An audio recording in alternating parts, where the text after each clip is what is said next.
सबसे पहले वरुण जी, आपसे एक चीज समझना चाहेंगे कि जिस हाइड्रोजन बम की बात राहुल गांधी कर रहे थे, क्या वास्तव में आज वो फोड़ दिया गया है? और इसके पीछे आप किन तर्कों के आधार पर इस बात को साबित कर सकते हैं कि नहीं, आज जो बातें कही गई उनके आधार से साबित होता है कि वोटर डिलीट किए गए, वोट चोरी हो रही है?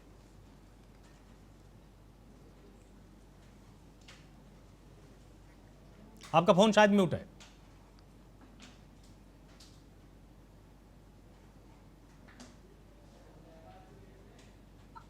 हाँ जी, बोलिए। आपका फोन अभी म्यूट है क्योंकि अभी आपकी आवाज नहीं आ रही है।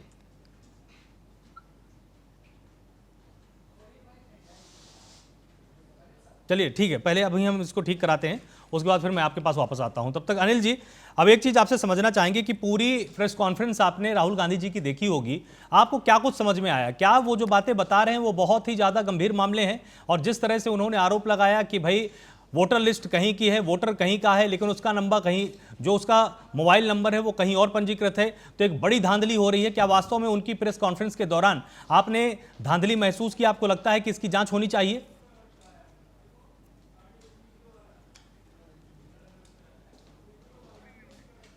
आपका फोन शायद म्यूट है, आप एक बार इसको ठीक कीजिए पहले। अनिल जी, आपकी भी आवाज नहीं आ रही। अब आ रही है बात? हाँ जी, बिल्कुल साफ आ रही, बोलिए।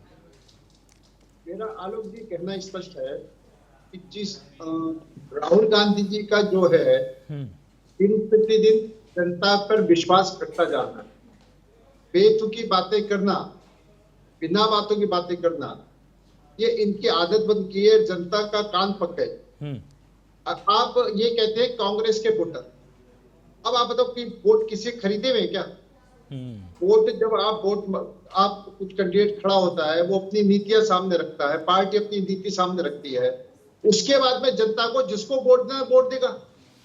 आपको मेरे वोट कट रहे हैं, ये मतलब समस्या बाहर बात है। दूसरी बात क्या है, क्या ऑनलाइन तो वोट कर सकता है? निश्चित तौर पर ऑनलाइन वोट नहीं कर सकता। वोट बनाना आसान है, वोट काटना उससे भी ज्यादा मुश्किल है। लेकिन ये बेतुके आरोप लगाते हैं, उसका कोई वो नहीं है। चुनाव आयोग इनसे कह चुका है कि आप हल्फनामा लिख करके, एफिडेविट लिख करके हमें दे दो। बोले मैं नहीं लिख के दूंगा। अगर आप नहीं लिखे तो कोर्ट में जाओ। मैं कोर्ट में भी नहीं जाऊंगा, मैं आरोप ला के भाग जाऊंगा। और आप मुझे ये बताएं कि चुनाव आयोग पर वोट आरोप लगाना एक संवैधानिक संस्थाओं पर प्रश्न चिन्ह खड़ा करना है।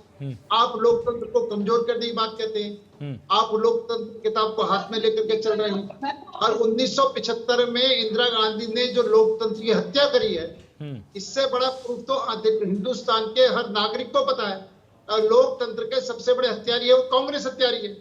और वो किस तरीके से लोकतंत्र की बात कहते हैं।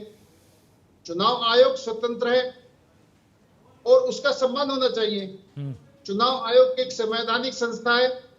अब इस संस्था को पर आप आरोप लगाओगे, चुनाव आयोग पर आप लगाते हो, माननीय कोर्ट पर आप आरोप लगाते हो, सेनाओं पर आप आरोप लगाते हो, हर संवैधानिक संस्था पर आप आरोप लगाते हो। आप हर चीज पर आरोप लगा करके भाग जाते हो और फिर कल को कोर्ट में माफी मांगने लगते हो। तो देश की जनता ये देख रही है कि ये एक जो ड्रामा चल रहा है, उनको देश की जनता से कोई मतलब नहीं है। उनको बिहार के विकास से कोई मतलब नहीं है, उनको देश के विकास से कोई मतलब नहीं है, उनके देश के समस्या के समाधान से कोई मतलब नहीं है। आज भारत विश्व में कहां तक से कहां पहुंच गया है। आपके पास अर्थव्यवस्था थी, हम 11वें नंबर पर थे, आज अर्थव्यवस्था हम 4थे नंबर पर हैं। तो इस बात के लिए उनको नहीं दिखाई दे रहा। और अगर लोग कांग्रेस को वोट देना नहीं चाहते तो हम क्या करेंगे? नहीं देना चाहते, नहीं दे। अब जिस सीट के लिए बात कहते हैं, उस सीट पर कांग्रेस का उम्मीदवार जीत रहा है, हम वोटों को चोरी पर हमारा आरोप लगा रहे हैं। जहां हिमाचल में जीतते हैं, वोट चोरी का हमारे ऊपर लगाते हैं। कर्नाटक में जीतते हैं, वोट चोरी का आरोप हम पर लगाते हैं। आप मेरे ये बात नहीं समझ रहे, आप जीत भी रहे हैं, आप हार भी रहे हैं।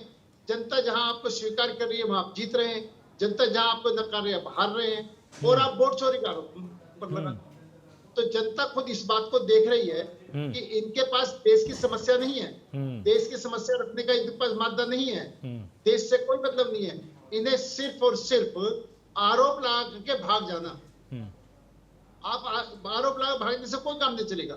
और मैं ये बात फिर कहता हूँ, कांग्रेस के वरिष्ठ नेताओं ने कई बार कहा है और इन्होंने उनको दरकिनार कर दिया, हमें फुल टाइम कांग्रेसी नेता चाहिए।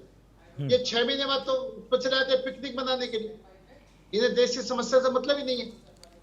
तो ये बेतुके जो आरोप लगा रहे हैं और जनता में भ्रम की स्थिति पैदा कर रहे हैं, उससे निश्चित तौर पर इनका कद घट रहा है, इनका विश्वास घट रहा है, लोग इन पर विश्वास नहीं कर रहे। आप भारत में मतदाता चुनाव प्रक्रिया को, चुनाव आयोग की भूमिका को, सबको सम्मान देना चाहिए। ठीक, ये किसी को भी सम्मान नहीं दे रहे, ना वोटर को सम्मान दे रहे और ना किसी और को सम्मान दे रहे। तो इस तरीके से इनको या तो आरोप लगाएं तो एफिडेविट लिख के देना चाहिए, नहीं तो देश से भी माफी मांगनी चाहिए, चुनाव आयोग से भी माफी मांगनी चाहिए, और नहीं मानेंगे तो निश्चित तौर पर कानूनी कार्रवाई का इनको सामना करना पड़ेगा। ठीक है। वरुण जी, क्या कहेंगे आप? इनका ये कहना है कि भाई जो भी आरोप लगाए गए हैं उन आरोपों के आधार पर एक हलफनामा आप दायर कर दें और आप कोर्ट के सामने साबित कर दीजिए, इसमें इतनी ज़्यादा हाय तौबा करने की कोई ज़रूरत नहीं। इनका ये भी कहना है कि जो जांच आप करा रहे हैं उन जांचों के सबूत के साथ आप कोर्ट भी जा सकते हैं, लेकिन आप सिर्फ और सिर्फ माहौल खराब करना चाहते हैं, आपके पास कुछ भी पुख्ता सबूत नहीं है, आप सिर्फ वोटर को डराना चाहते हैं। देखिए, जिस तरीके से जो है प्रेस कॉन्फ्रेंस राहुल जी ने की, इससे पहले भी प्रेस कॉन्फ्रेंस की, तो एक एक विधानसभा के अंदर किस तरीके से पुराना आंकड़ा आया, और आज जो जिस तरीके से प्रेस कॉन्फ्रेंस की तो 6018 से ज्यादा साहब वोट डिलीट किए गए।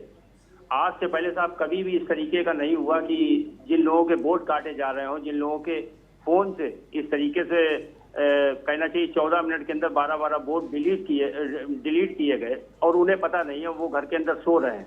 एक महिला का उदाहरण दिया और वो देखिए कि किस तरीके से लाइव प्रेस कॉन्फ्रेंस में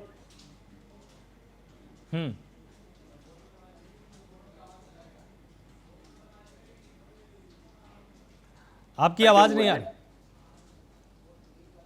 हेलो, हाँ जी, बोलिए बोलिए बोलिए। हेलो, तो आप ये देखिए कि बड़ी दुखद जो है स्थिति है। चुनाव आयोग जवाब नहीं दे रहा है। भाजपा के प्रवक्ता कहीं ना कहीं पूरी तरीके से चुनाव आयोग को बचाने में लगे हुए हैं। ज्ञानेश कुमार जी का पुराना इतिहास जिस तरीके से रहा है, उन्होंने प्रेस कॉन्फ्रेंस पुरानी वाली जिससे पहले की थी, तो आप ये देखिए कि जिस तरीके से लगता है कि बिल्कुल कहना चाहिए तानाशाही वाला पूरा फरमान और रवैया अपनाए हुए हैं। राहुल गांधी के ऊपर किस तरीके से डिक्टेटरशिप वाला कार्य किया। अभी पूर्व 3 चुनाव आयुक्त जो रहे, उन्होंने प्रेस कॉन्फ्रेंस की, तो भाजपा को ये सोचना चाहिए इनकी नीति, इनकी नीयत किस तरीके की है। कहीं ना कहीं पूरे चुनाव आयोग को अपने प्रेशर में लेके, चुनाव आयोग तो पूरी तरीके से भाजपा का प्रवक्ता वाला रोल अदा कर रहा है, और राहुल जी ने ये बात कही तो उसमें क्या सा हर्ज है। पूरा देश देख रहा है, युवा देख रहा है, पूरे देश को कहीं ना कहीं गर्त में ले जाने का इन लोगों ने कार्य किया। हरियाणा मॉडल पूरे देश ने देखा। अगर सीसीटीवी फुटेज ना होते तो शायद भाजपा की कथनी और करनी लोगों के सामने जग जाहिर ना होती। और दूसरी तरफ आप ये देखिए कि किसी व्यक्ति के फोन से इस तरीके का पूरा सब सेटअप बनाए हुए हैं, और उन्होंने ये कहा कि कर्नाटका में साहब डिलीट हुए और महाराष्ट्र में साहब एड हुए।